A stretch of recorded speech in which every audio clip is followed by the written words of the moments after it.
not do something positive for the environment? Plant it in a few wildflowers. If we just take a couple of seconds to calm, we can hear them.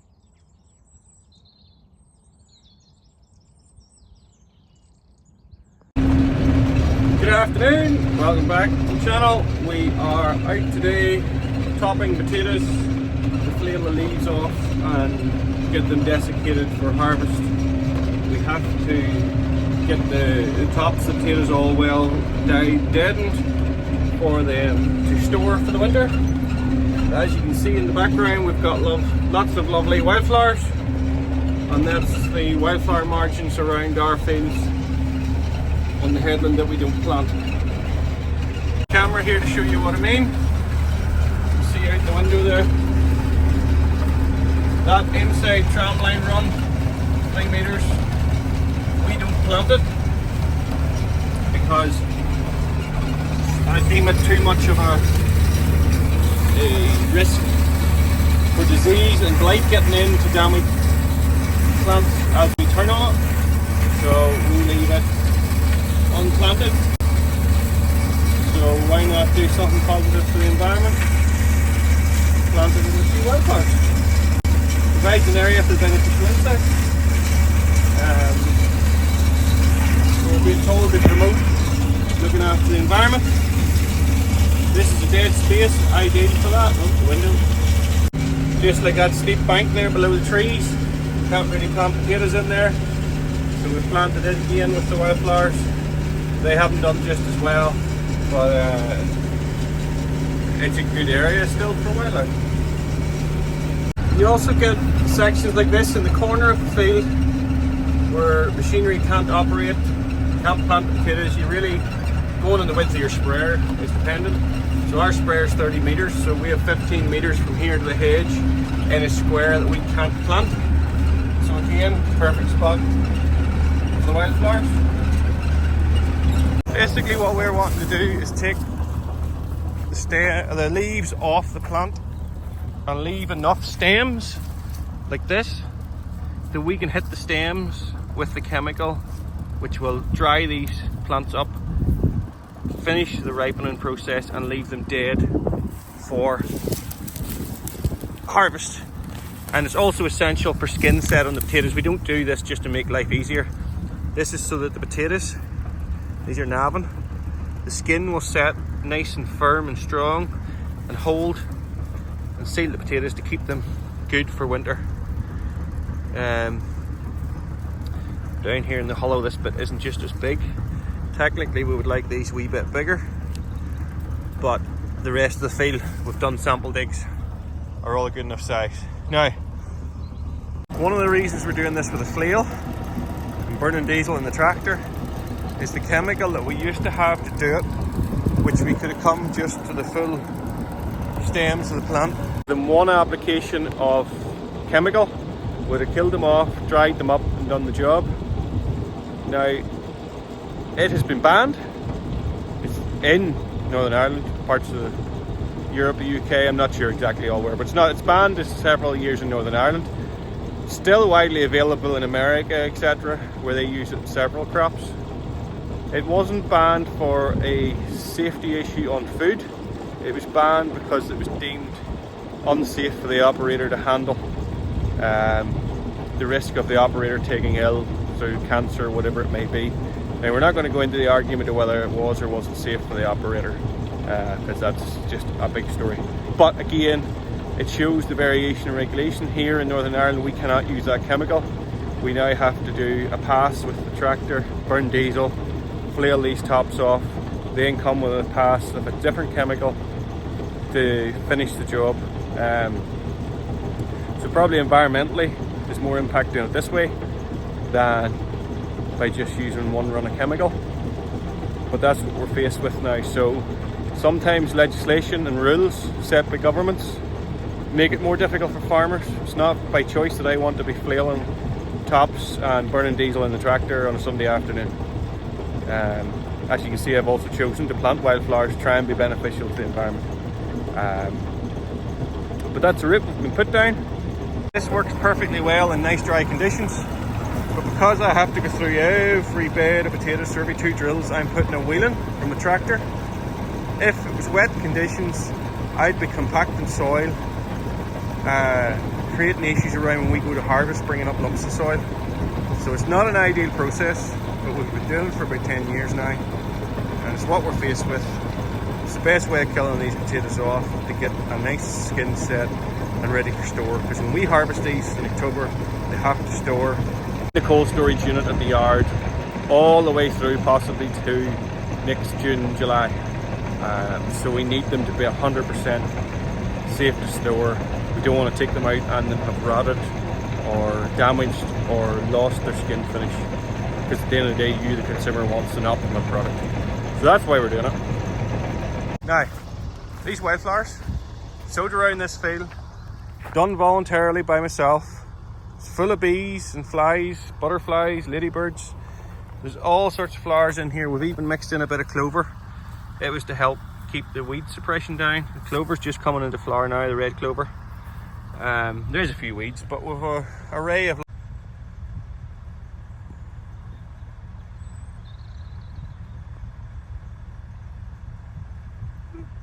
Get it to focus.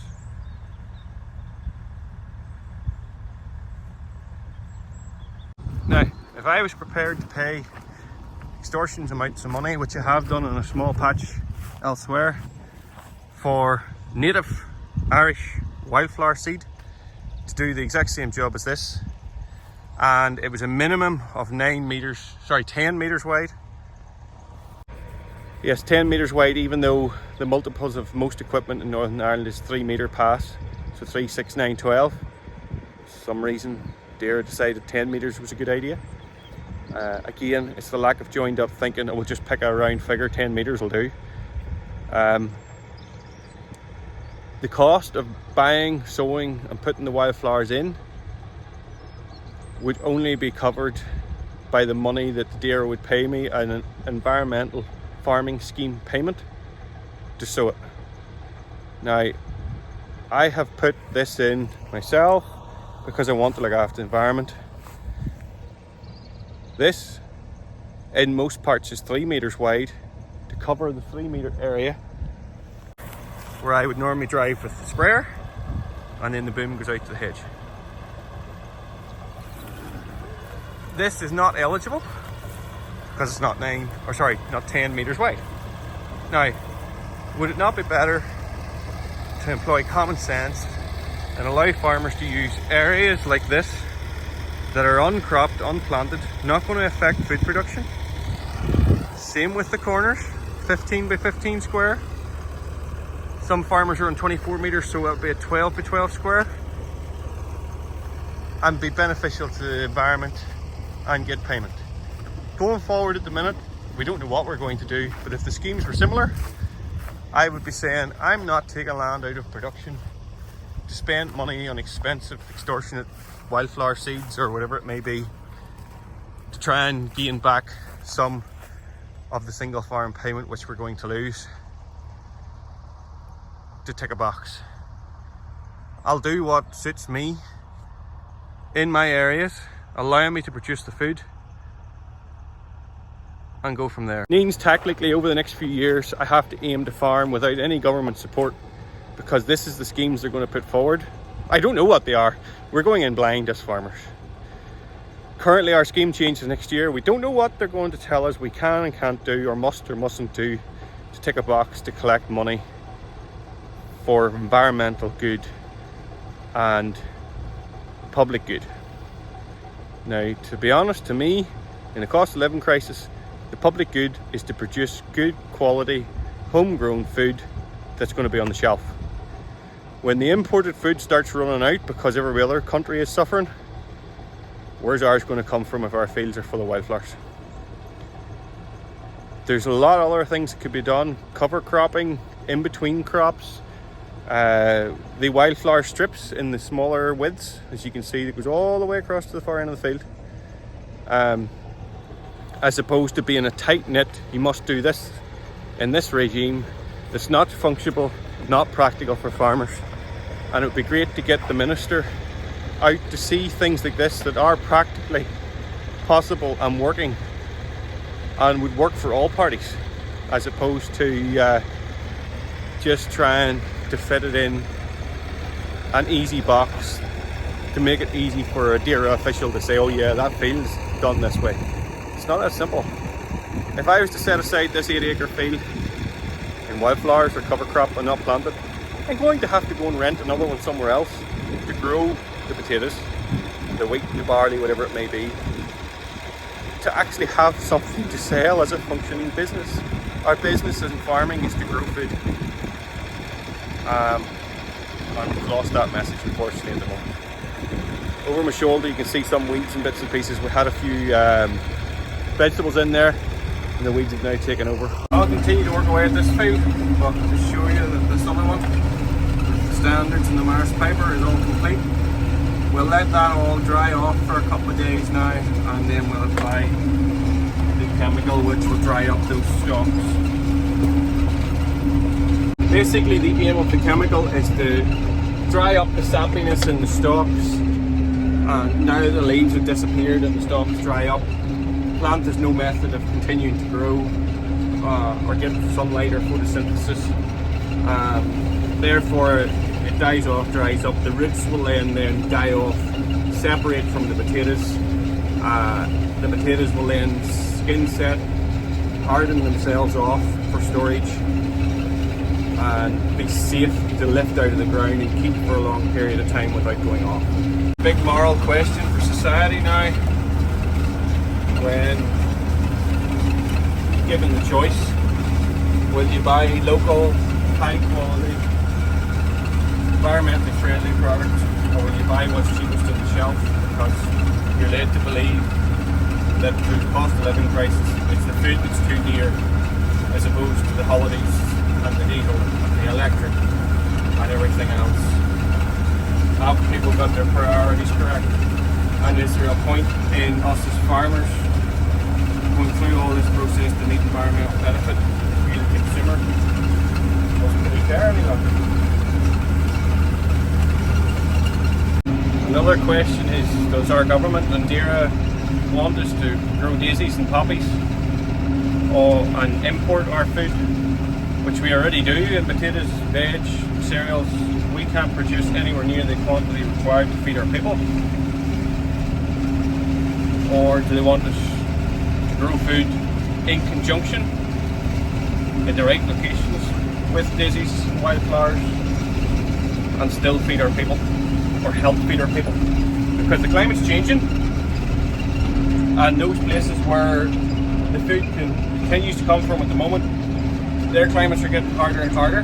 They're cutting down trees, causing deforestation, causing soil erosion with the dry conditions they have, to grow crops the same to us, where we could grow them here in better conditions, to equal or higher quality, not have to put them on a boat or plane and ship them halfway around the world.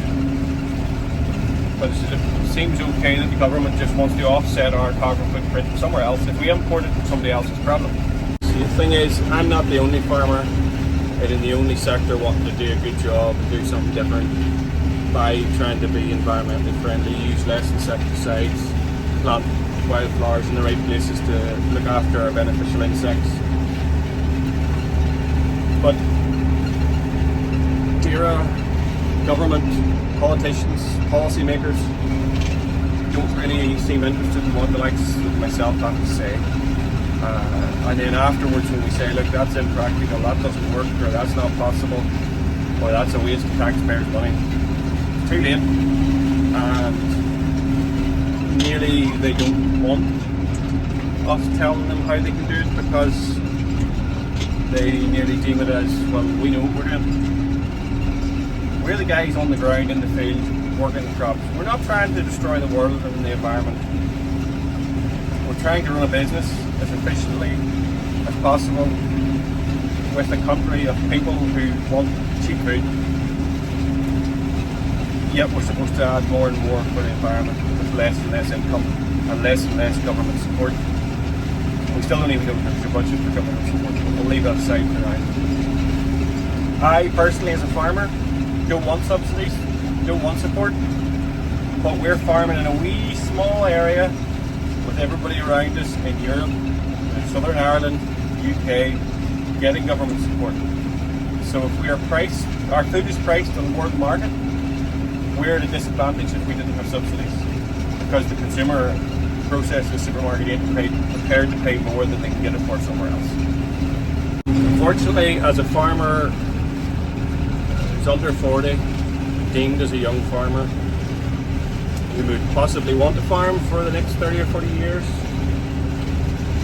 I still believe I'm going to have to try and do it without government support or subsidy or a farming for nature payment or whatever they want to call it, because I feel, even though we don't know what they're going to do, the likelihood and the practicalities of what they'll bring in mean as somebody that doesn't own enough land, doesn't have enough rough areas and bits that are of no use to grow food, to leave aside, to put in wildflowers, to put in cover crops, to put in trees. They all want us to plant trees. We plant trees everywhere, we can't grow food. If I was to go and rent land, and more land, to try and grow the food required to make my business work, and then be told planted trees or wildflowers, one, I don't own it, so I won't have the option of doing it. Two, if I do own it and I'm going to pay it off, I can't see that the support and the level of support will overcome enough to justify just planting it in something like that. And I deem myself as a farmer. I'm a food producer. I'm here to feed the world with good quality produce. I'm not here to grow trees and wildflowers. I like it. I want to help the environment, so I do it where I can, in the bits I can. But fundamentally, I'm here to produce food for our local people. Now, you know, I can go and buy a forest, farm trees or little trees. I'm here to produce food. That's my job description. That's what I want to do in life. But unfortunately, government seems to be wanting to make that harder and don't really care whether we produce any food. They just have got this brainwashed idea that we can import it and everything on the ground. The potato tops are now all deadened off, ready for harvest. And the wildflower margins have all gone to seed down there. And there's a plethora of wee birds flying about enjoying it.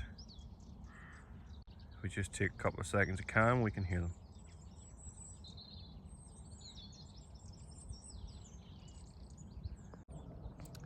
So that's how we take the tops and the leaves off the potatoes and get them deadened, ready for harvest. And hopefully in the next video you'll see us harvesting them. We have actually started and with the headland at the bottom there out. So thanks for watching. Please like and subscribe, and we'll go from there.